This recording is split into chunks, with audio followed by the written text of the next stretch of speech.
Greetings, magical mavens, and welcome to this spring bucket list witchy edition. So if you're new to my channel, I like to focus on the Wheel of the Year Sabbats, not as just specific days, but as entire seasons, which are about 6 weeks long.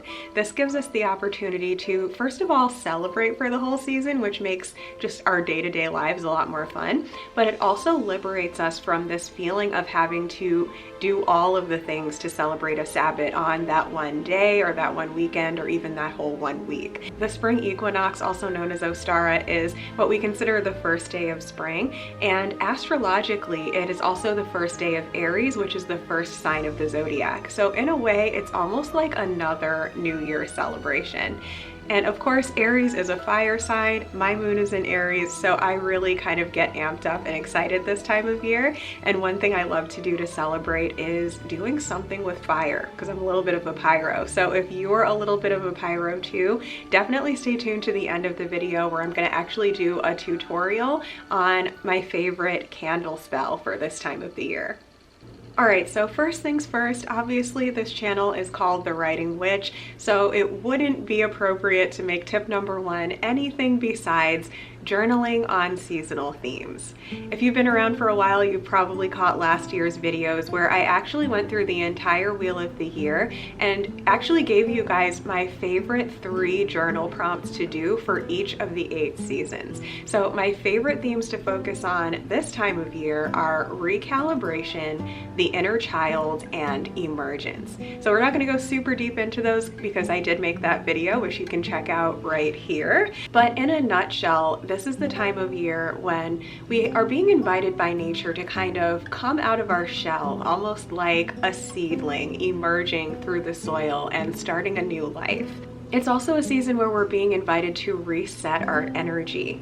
The winter can be a time that's kind of got a little bit of a funky energy for some people, and even if you happen to love winter, there are still sort of just different habits and behaviors that we sort of pick up in the winter as coping mechanisms that are appropriate for that time, but are not necessarily appropriate for this next phase of our lives as we're moving into the warm season. So it's a great opportunity to just sort of reinvent ourselves a little bit.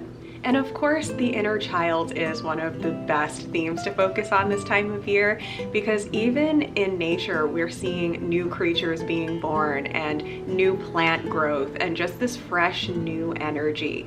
And it almost makes us want to connect with our own inner child and remember the things that made us feel excited to be alive before all the adulting kind of distracted us. Connecting with the inner child can admittedly be kind of challenging, even for the most magical among us. I am one of those people who allows my inner child to craft a lot of the aspects of my life, but I still do get in ruts sometimes when I look at this crazy world that we're living in, and it does kind of suck my magic out a little bit. So to help me stay in tune with my inner child as I am crafting a life that I want my childhood self to be proud of, I've created this inner child time travel ritual where I literally do a meditation where I go back to a childhood memory and I sort of show up as a guardian angel to my childhood self and kind of have a little conversation with her, see what she's thinking and feeling, see if she has any advice or symbols that I can use in my adult life that will keep me connected to her and help make her proud in my adult life. So if you're interested in trying that out, I've actually recorded that into a beautiful guided meditation, and I've also created a beautiful grimoire page set to go with it so that you can actually write down the messages that your inner child gives to you, and you can come away from the meditation with your inner child sort of as a guardian angel to your adult self as well. And you can do it as many times as you need to throughout the year to really keep that connection going. So if you're curious, I have linked that for you right here. So tip number 3 is working with florals. I know, it's that classic Devil Wears Prada quote where it's like, florals for spring, groundbreaking.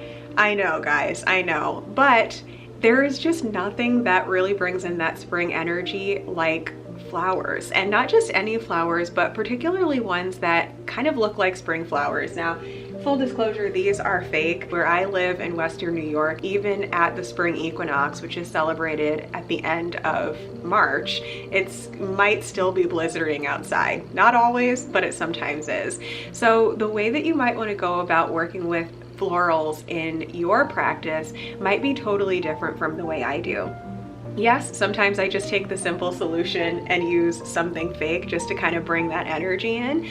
But to do something more natural, I've also worked with dried florals this time of year, particularly lavender I happen to really, really love, but any dried flowers from the previous year's harvest definitely still bring that energy in a more authentic way, because it's real and it's natural and it has that beautiful scent to it that brings you into that spring energy, but it doesn't feel like you're being pretentious about what the weather is actually doing. Because honestly, the spring equinox itself, I think, is when even snowdrops just first start to appear in my area, which I know for some of you guys, snowdrops appear in February or January. So use your own discretion for this. Another alternative to flowers is just bringing the concept of plants back into your life in general, whether that be working with herbs or anything like that. Another really simple thing you can do is work with scents. So bring in floral or springy scents that are refreshing to you. I like to use, again, my lavender incense is a good go-to. And if you have an oil diffuser, working with floral essential oils this time of year can be really nice. I also find that I like to work with scents like rosemary and thyme in my diffuser this time of year. And I think maybe the reason for that is because at this point in the year, I'm really longing for those garden vibes that are not really here yet, and that kind of gets me excited for it.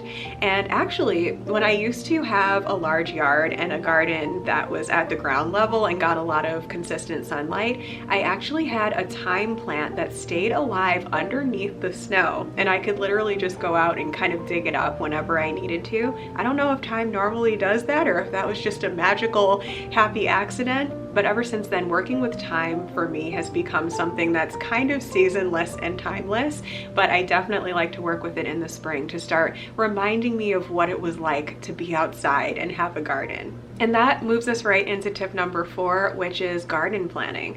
So whether you live in an apartment like I do now, or if you have a big, beautiful garden, anybody in any situation can garden.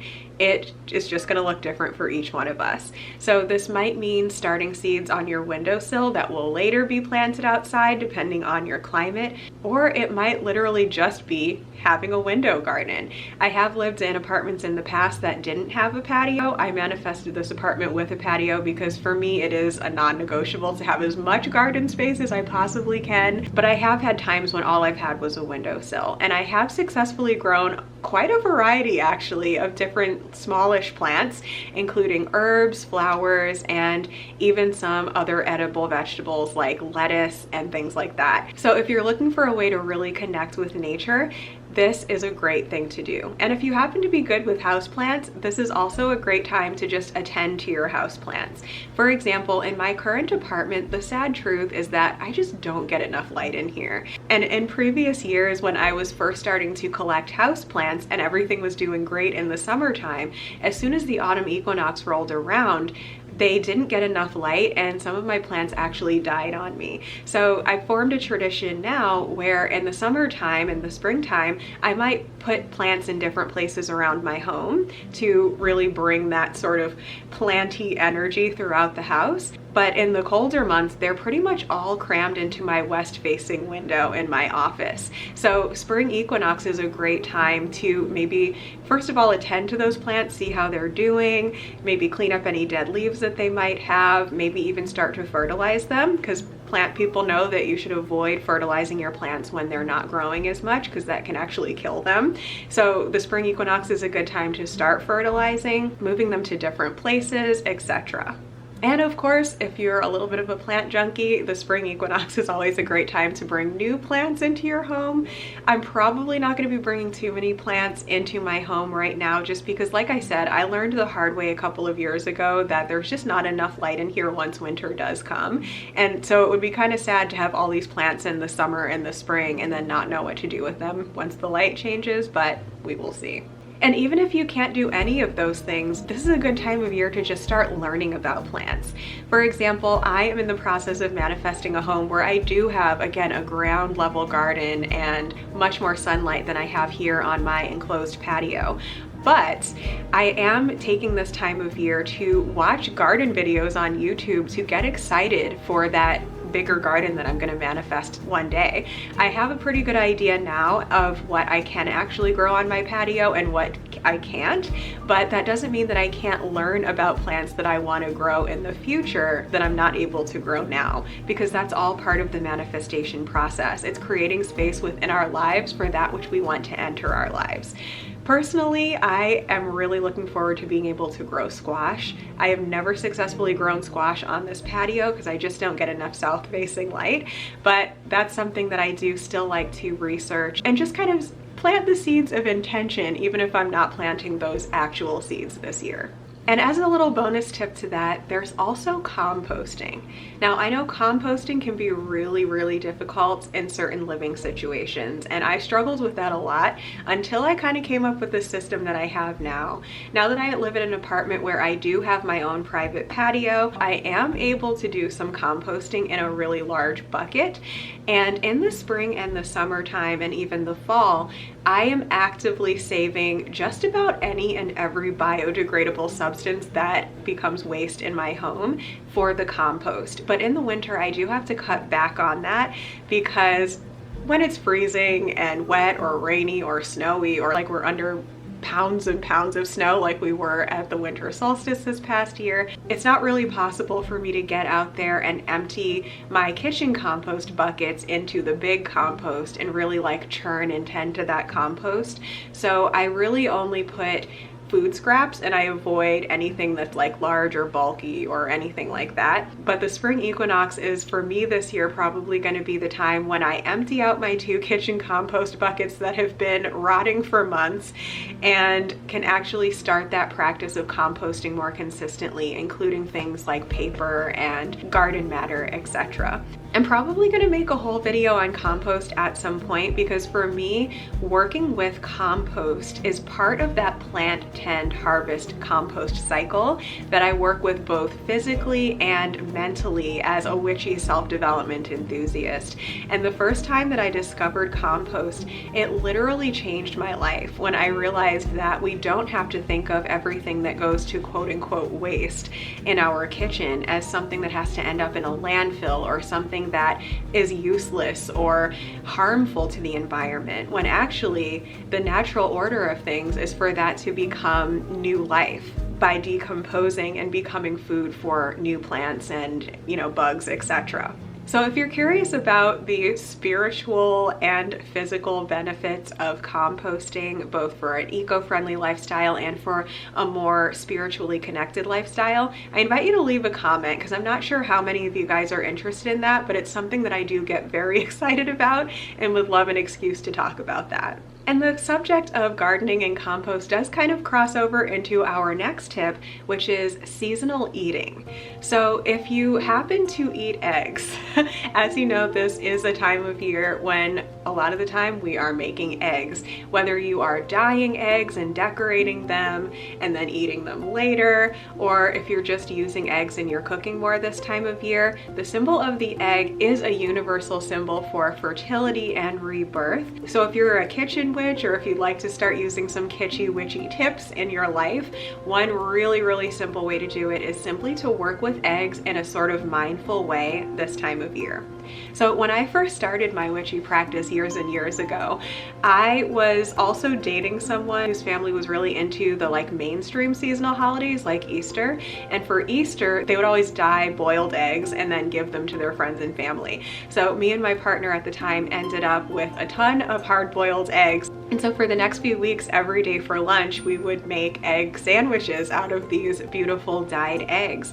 And since I was also learning about the Wheel of the Year at that time, time, that sort of became a tradition for me. Not really dyeing eggs, I've never actually done that myself, at least not as an adult, but I do always boil some eggs and just keep them on hand to have for my spring lunches, and I just bring some mindfulness into the preparation and the eating of that. Even if it's just like a mundane day and I'm just taking a break to make an egg sandwich, I actually think about the intentions that sort of match up with the foods and the herbs that are going into that simple sandwich, and I use that as a little intention setting ritual to sort of reset myself in the middle of the day, which is really, really powerful if you've been like working all day and you need a sort of reset and a little something magical in the middle of your day. And I actually did go into depth on all of the details of that in my video from last year, so I invite you to check that out if you're curious. I have also been vegan at points in my life. I'm currently vegetarian, but if you don't eat eggs, there's other things you can do as well, including just bringing some fresh greens into your diet if you haven't been really staying up on your eating of greens during the winter. Personally, in this really cold environment that I live in, I tend to eat a lot of like squashes and root vegetables and honestly just carbs in general in the winter time. And so I really like to take the spring equinox as an opportunity to incorporate salads and things like that back into my diet now that I'm no longer like freezing and needing really heavy and hot foods all the time. And it's not only good for our mindset to sort of connect us to this fresh new energy of springtime, but it's also really good for our bodies to sort of do a little bit of like a sort of detox thing by bringing healthier and simpler foods into our diet this time of year.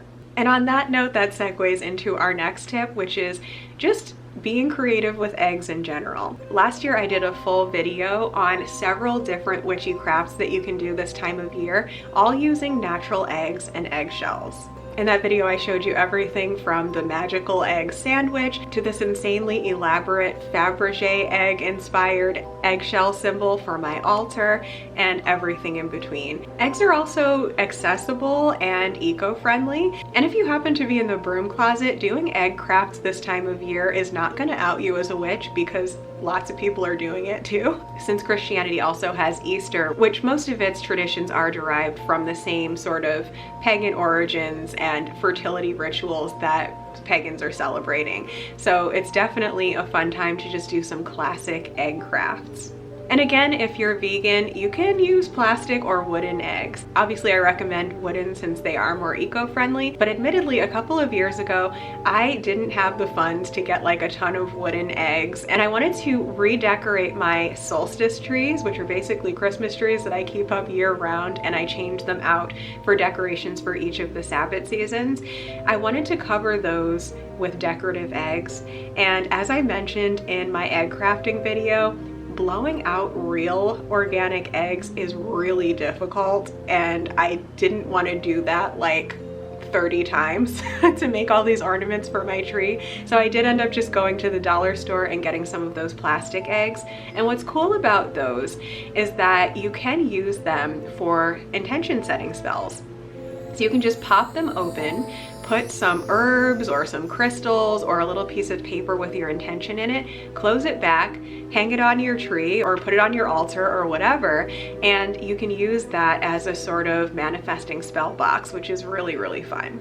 So the next tip is really simple, and it's literally just to connect with the sun and or the air. So again, if like me, you live in a cold environment, you've been shut up inside of your house with all the windows sealed for months now, and it's time to get some fresh energy flowing through your house in the form of the air element.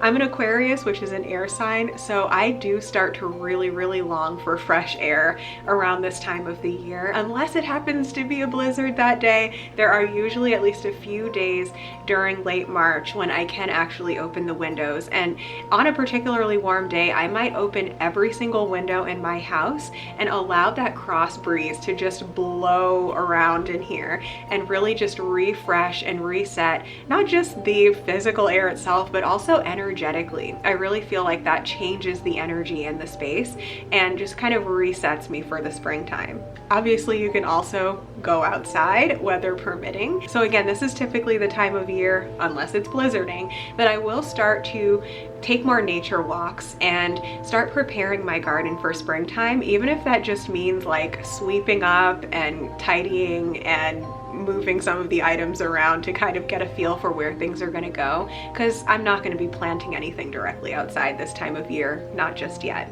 And then there's also sunbathing. So if you happen to be lucky enough that it's comfortable for you to literally lay out in the sun this time of year, good for you. But again, if you're like me, you might have to get a little bit creative. Now, what I do tend to notice this time of year is that the sunset is obviously happening later in the evening as opposed to like 4:30 p.m., which is when it sets at the winter solstice.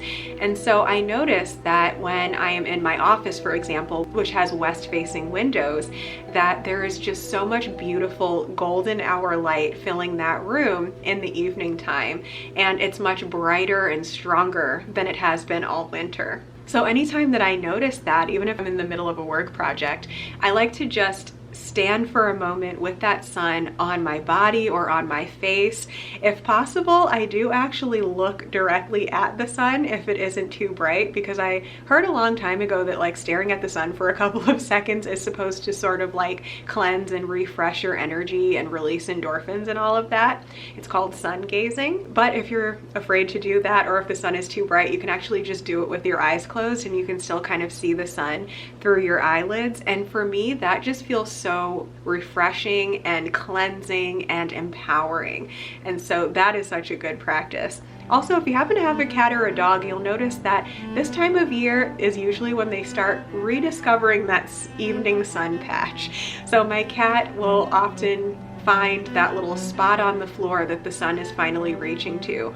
In the winter, there literally is no sun patch because the sun is sitting so low in the sky that it doesn't actually like reach through the window and down to the floor. But as soon as my cat starts noticing sun patches, I will actually go and sit with him sometimes, maybe do some yoga or just lay there and pet him for a little while, and we just really connect and enjoy that moment of just blissful sunniness.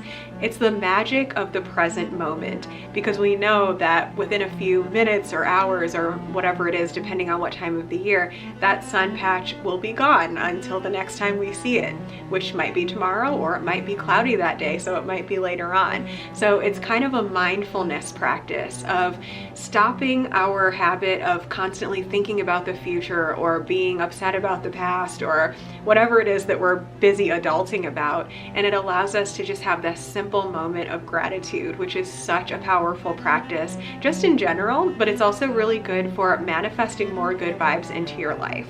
So the next tip is an oldie but a goodie, just your simple spring clean and reset in your home. So whether that is as simple as just doing those cleaning tasks that you couldn't be bothered to do in the winter, or if you're even giving yourself a big upgrade of some kind, like if you have a renovation project, this is a really good time of year to get started with it. One thing I really like to do in my sort of manifesting journey for this time of the year is to look around my house and see if there's anything that isn't bringing me joy anymore, and see if it's possible to remove or replace that item. So for example, I recently cleaned out my silverware drawer, and I gave away my silverware set that was the more like trendy purple shimmery titanium vibe that I was into in my 20s, and I actually just replaced it with some vintage silverware from a secondhand shop because I'm more into vintage and classic style now. And I also, while I was in there, finally cleaned out the crumbs that I had been telling myself I was going to clean out for honestly months. And just a simple update like that, that's simple and affordable, possibly free if you already have things to change out for the season, for example, it just changes everything. It makes you more excited to cook and eat and bring mindfulness into your kitchen witch practice, or whatever it is. Another thing that I love to do this time of year is change out my wardrobe. So in the winter, obviously I'm wearing heavier sweaters because I live in a cold environment, but I also have a sort of seasonal color scheme. I'm not sure if you guys have noticed this, but in the spring and summer I'm usually wearing some kind of pastel blue or purple or white, and in the winter I do still wear white, but it's usually more of like a winter white, or it's paired with like knit blankets and things like that. And I also kind of incorporate darker colors. So if I am going to kind of do a flashback to my goth days, that always happens in the fall or the winter. And if I'm gonna wear colors like red, for example, which I normally don't wear much of, I definitely get my wear out of those things in the fall and the winter. I also have an extremely small closet in the room that I use as a bedroom here, because I use the master bedroom for art, because clearly that's where my priorities are. So my big giant closet is filled to the hilt with art supplies. So in my bedroom, some of my sweaters don't actually fit into the closet or into the dressers, just because sweaters are so bulky. And like I said, spring is still pretty cold here. So a lot of my spring clothing are still sweaters. So something I like to do is stack some of my favorite seasonally colored sweaters on my dresser in a cute sort of aesthetic way. And in the winter, I have the darker colors there. And then when the spring equinox comes, I put those ones away in storage, or just put them away in the drawer and take the brighter pastel colored ones out and put them on the dresser. It's like decorating and spring cleaning and fashion all rolled into one. I also kind of do have a fashion addiction, so I have a lot more clothing than what actually fits in my dresser and my closet. So this time of year, I like to take out my big totes and I'll just put away anything that I don't think I'm going to wear for the spring and summer season, and I put those in the basement, and then I bring back the things that I'm going to wear for spring and summer and put those into my closet and my dresser. And I find that not only is that just really fun and satisfying to do, but it also changes my energy. By making those darker colors no longer available as things to grab, it kind of forces me to shift into a different expression of my personality in these lighter and brighter parts of the season. So it's sort of a mini glamour spell, you could say. So the next tip is one of my personal favorites, and that is decorating and creating an altar. So if you're in the broom closet, you might not necessarily be able to do a full-blown witchy altar for Ostara, for example, but pretty much anyone can do some sort of decorating in their home that makes it feel like you're celebrating the springtime. That can be as simple as just getting rid of any of the last wintry decorations that you might still have in your house, and maybe again replacing it with some spring flowers or some brighter colored napkins on your table or anything like that, all the way to just going all out and getting really crazy and decorating with that sort of traditional Ostara vibe. For me, that definitely looks like doing my tablescape and my altar, as well as redecorating my sabbat trees. And I would love to know in the comments, how do you make your home have that spring energy for you? Do you go all out with decorating? Do you decorate in a subtle way? Or do you just really make everything clean and fresh for that spring season? Let me know in the comments. I know for some people it's just bringing out a spring candle. For me personally, I don't really burn a lot of candles in the height of summer because it gets very hot here. Like, it gets just as hot as it gets cold here in the winter versus the summer, but I do really like to make sure that I'm enjoying using candles in the early springtime before it gets too hot. So I sometimes like to do that by purchasing or making some kind of really beautiful spring floral scented candle and consecrating that with a magical intention and having it burning as I am going about my life during this season. And that is our next tip, which I promised you guys earlier. So if you're a candle junkie or a pyro like me, you are gonna love this next tip. So my next tip is to do some kind of fire or candle magic to welcome in the spring. And fire is, of course, the element of transformation, transmutation, change, passion, all of those things that kind of get you riled up and excited to create something new in your life and possibly to burn away the old that's no longer serving you. This can literally be anything depending on your situation and how crazy you want to get with it. Personally, there have been times in my life where I have had a large yard and I could have a big crazy bonfire. And then there have also been times when I've lived in a small apartment where I wasn't able to do anything even similar to that. And the closest I could get to it was to just have a nice spring scented candle. Currently, I'm in a situation where I can't have a bonfire, regrettably, but I do have a space outside where if I need to burn something on the quick, I can get away with it if no one is watching. And so the spell that I'm going to be doing this year is using this beautiful candle that I made during the in bulk season for the springtime. If you don't know, Imbolc / February's Eve is the middle point between the winter solstice and the spring equinox, and it's often celebrated by pagans as a time of making candles and use them in the spring season. This particular candle has a nice fresh floral scent to it. It's a sort of combination of some lavender and some vanilla. And I've also included herbs and crystals in it that correspond to this refreshing, renewing type of energy. It's almost sort of like an air element inspired candle because, like I said, this time of year for me is the time when I get that air flowing again. But it is also fire magic because obviously it's a candle. And because it's me and my moon is in Aries and I am a little bit of a pyro, and this time of year is really, really good for that sort of rebirth energy and that energy of transformation, I do like to also turn this into a burn ceremony. So I will light my candle and then I will do some journaling on what I am bringing into my life and what I'm releasing from my life. Then I'll actually sneak out onto my patio with my cauldron and I will ritualistically burn that piece of paper, preferably using the flame of the spring spell candle. That just ties everything together in a really magical way for me. Aries helps you to kickstart your energy for the rest of the year. If you're able to do this, I highly recommend it, and better yet, if you can actually use a bonfire, good for you. I am jealous of you. But if you can't do an actual burn ceremony, you can also do a more fire-safe version of this spell where you journal with your candle lit as part of your ritual, and then you just fold your paper up and stick it into the soil or a plant pot or something like that.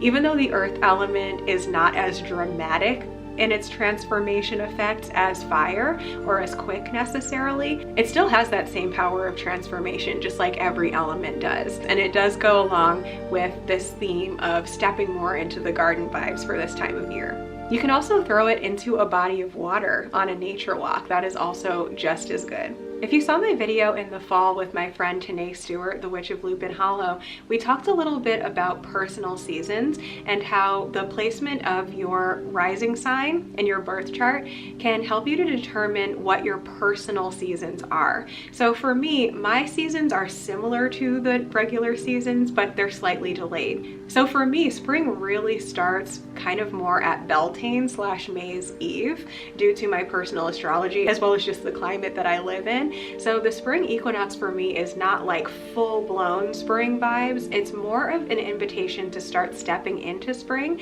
and to start really taking action on whatever my resolutions are if I haven't already. It's an opportunity to start coming out of hibernation. And so that Aries energy really kind of helps to wake you up and sort of get that process started. So for more of an in-depth look at my favorite themes for this season, which again are recalibration, emergence, and the inner child, I invite you to check out this video that I did last year where I really went into depth not only on these themes, but also on how I was relating to those themes in real life during that time. And it really helps to paint a picture of the true benefits of working with the Wheel of the Year as a sort of gradual resolution system of creating the next level version of yourself over the course of a year, as opposed to just having your New Year's resolutions during the winter holiday season and then kind of forgetting about them later on or trying to force them forward. Seasonal living invites you to really step into your ideal self in a gradual, healthy, fulfilling, and sustainable way. So if you're curious about how you can work with the energies of this season to do that right now, then I invite you to check out this video right here.